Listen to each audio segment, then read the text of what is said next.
যে দলটা তৈরি হয়েছে, দলিত আদিবাসী পিছড়ে বর্গের মুসলমান সহ যারা হিন্দু আছেন তাদের অধিকারকে সুনিশ্চিত করার, তো তোমরা এই কাজ করতে পারবে না। তোমাদের কাজ হচ্ছে এই সিদ্দিকুল্লাহ চৌধুরীর মতো হও, তোমাদের কাজ হচ্ছে বীরভা হাঁসদা হও, তোমরা কি হবে ওই দলিত একটা নেতা হও তৃণমূলের শাসকের, অর্থাৎ মমতা ব্যানার্জি বা তার দলের পায়ের নিচে বসে থাকো, যেটা বলবে তোমরা সেটা করো, তাহলে গুড মুসলিম, গুড দলিত, গুড আদিবাসী হবে। সুপার সাকসেস হয়েছে প্রোগ্রাম, আর মানুষ দেখে নিয়েছে। যেখানে শুভেন্দু অধিকারী প্রতিনিয়ত মুসলিমদের সম্পর্কে যে ভড়কাওয়া ভাষণ দিচ্ছে, যে ভাষণে পশ্চিমবাংলার মধ্যে হিন্দু মুসলমানের মধ্যে মতনৈক্য একটা মানে কোনো দুর্ঘটনা ঘটে যেতে পারে, তাদের ক্ষেত্রে এই ধরনের রেস্ট্রিকশন মানে আমার হয়েছে বলে আমার জানা নাই। যদি জানা থাকে আপনারা বলতে পারেন। যে বিজেপির নেতারা সকাল সন্ধ্যে মুখ থেকে বিষ উগলাচ্ছে, যেই বিষে এই সাম্প্রদায়িক সম্প্রীতির বাংলাতে সাম্প্রদায়িক সম্প্রীতি ক্ষুণ্ণ হতে পারে, বাড়িতে অস্ত্র রাখার নিদান দিচ্ছে। আপনারা জানেন বেলডাঙ্গাতে কয়েকদিন আগেই পানির কানেকশন বা পানীয়কে কেন্দ্র করে এক যুবক কিন্তু অস্ত্র দিয়ে তার নিকটস্থ আত্মীয় 34 বছরের একজন মহিলাকে খুন করেছে। আবার এই সুকান্ত মজুমদাররা বাড়িতে অস্ত্র রাখার নিদান দিচ্ছে প্রকাশ্যে, অর্থাৎ যে গণহত্যার দিকে রাজ্যকে ঠেলে নিয়ে যাচ্ছে। দেশ তো যাচ্ছেই যাচ্ছে, আমরা দেখতে পাচ্ছি সারা দেশে কি চলছে বিজেপি পরিচালিত রাজ্যগুলোতে। অবিজেপি পরিচালিত রাজ্যগুলোতেও বাংলাতে কি হচ্ছে, এদের বিরুদ্ধে কোনো রেস্ট্রিকশন নাই, এদের বিরুদ্ধে কিছু মামলা নাই, এদেরকে আটকানোর কোনো চিন্তা ভাবনা নাই। নওশাদ সিদ্দিকীকে আটকাতে হবে, বিশ্বজিৎ মাইতিকে আটকাতে হবে, কারণ নওশাদ সিদ্দিকী মুসলমান, বিশ্বজিৎ মাইতি পিছড়ে বর্গের। আর এই যে দলটা তৈরি হয়েছে দলিত আদিবাসী পিছড়ে বর্গের মুসলমান সহ যারা হিন্দু আছেন, থেকে ভালো উত্তর দেবেন রাজ্যের পুলিশ মন্ত্রী তথা রাজ্যের মুখ্যমন্ত্রী মাননীয় সম্মানীয় মমতা ব্যানার্জি মহাশয়া। তিনি তার অ্যাডভোকেট জেনারেলকে দিয়ে বারবার আমাদেরকে আটকানোর চেষ্টা করেছে। আমাদের এই সভা সমাবেশটাকে আউটডোর তথা এই খোলা আকাশের নিচে আমরা করতে চেয়েছি, আটকানোর চেষ্টা করেছে। অ্যাডভোকেট জেনারেল বারবার হাইকোর্টের বিচারপতির কাছে সওয়াল করছিলেন যে যাতে ইনডোরে এনি ইনডোর যে কোনো ইনডোর চাইলে দিয়ে দেবে। ইভেন নেতাজি ইনডোর স্টেডিয়ামে 10,000 লোকের ক্যাপাসিটি আছে, ওখানে দিক, ওখানে কোনো আপনার রেস্ট্রিকশান দরকার নেই, হ্যান নেই ত্যান নেই, সব ছিল। আর আমাদের যিনি উকিল ছিলেন আমরা তাকে বলেছিলাম সম্মানীয় শামীম ফিরদৌস মহাশয়কে যে আমরা আউটডোরেই করব, আমরা আমাদের বিষয়ে অনার ছিলাম। সেখানে কিছু রেস্ট্রিকশান ছিল, আমাদের কাছে অল্টারনেটিভ অপশান ছিল, হয় রেস্ট্রিকশান নাও না হলে ইনডোর নাও। তো আমরা দেখেছি আমাদের দরকার হচ্ছে এই যে মমতা ব্যানার্জি বা তার দলে যে দম্ভ, যে আমাদেরকে ঘরে ঢুকিয়ে দেওয়ার চেষ্টা করছে আর আমাদেরকে শহীদ মিনার চত্বরে করতে দেবে না, এটাকে আমাদেরকে ভাঙতে হবে।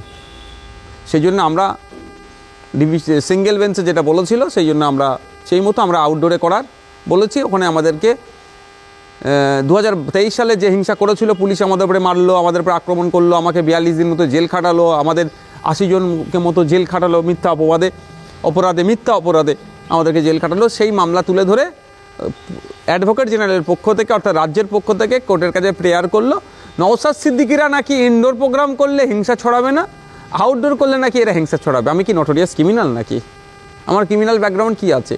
আমাকে যে কেসটা খাইয়েছে সেটা হচ্ছে সম্পূর্ণ রাজনৈতিক কেস।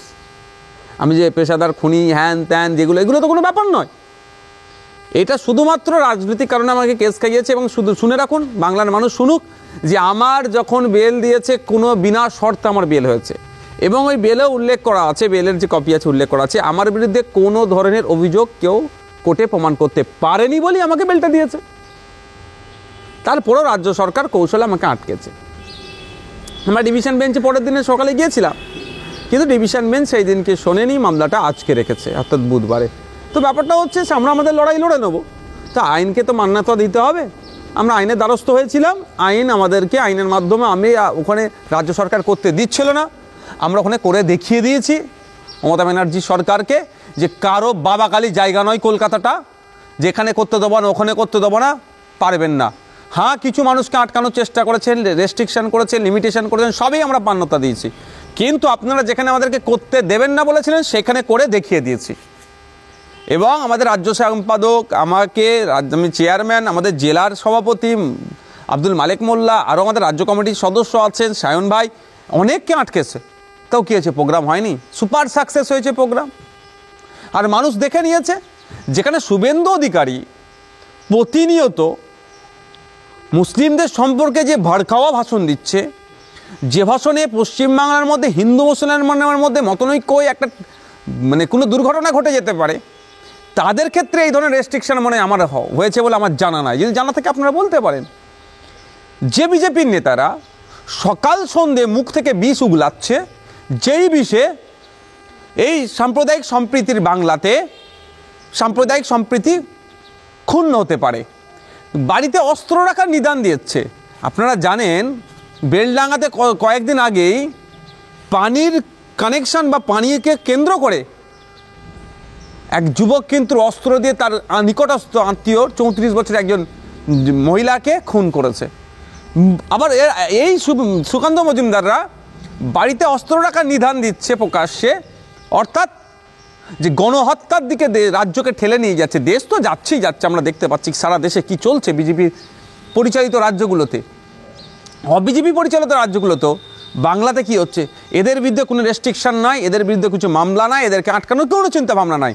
নওশাদ সিদ্দিকীকে আটকাতে হবে, বিশ্বজিৎ মাইতিকে আটকাতে হবে, কারণ নওশাদ সিদ্দিকী মুসলমান, বিশ্বজিৎ মাইতি পিছড়ে বর্গের।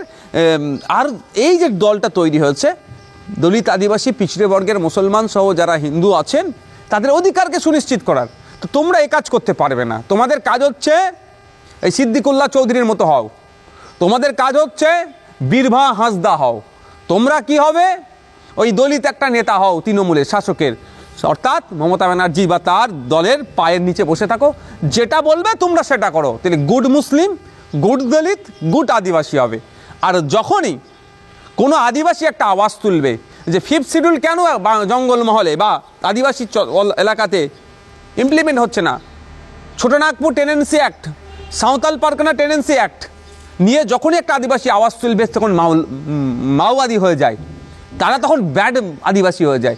যখন দলিত তার অধিকারের কথা বলবে, দলিত যখন তার পিছড়ে বর্গের হেভি অংশের হিন্দুর নবশূদ্র আপনার মতুয়া দলিতের কথা যখন তারা বলবে, তাদের স্বজাতির কথা যখন বলে, তখন কি হয়, এই সেই বাংলাদেশি ঘুষপেটিয়া বলে তাকে দেখে দেওয়া হচ্ছে। দলিত যখন তার এসসি কোটায় চাকরির কথা বলছে, রিজার্ভেশন ঠিক করে পাচ্ছে না, যখন আওয়াজ তুলবে তাকে দেখে দেওয়া হচ্ছে। আর মুসলমান যখন তার শিক্ষা ব্যবস্থা, তার কর্মসংস্থান, সাচার কমিটির সুপারিশের কথা যখন তুলছে, তখন হয় জঙ্গি বলে দেখে দাও, আর নাহলে প্রশাসনকে কাজে লাগিয়ে মিথ্যা মামলা দিয়ে তাকে দেখে দেওয়ার চেষ্টা করো।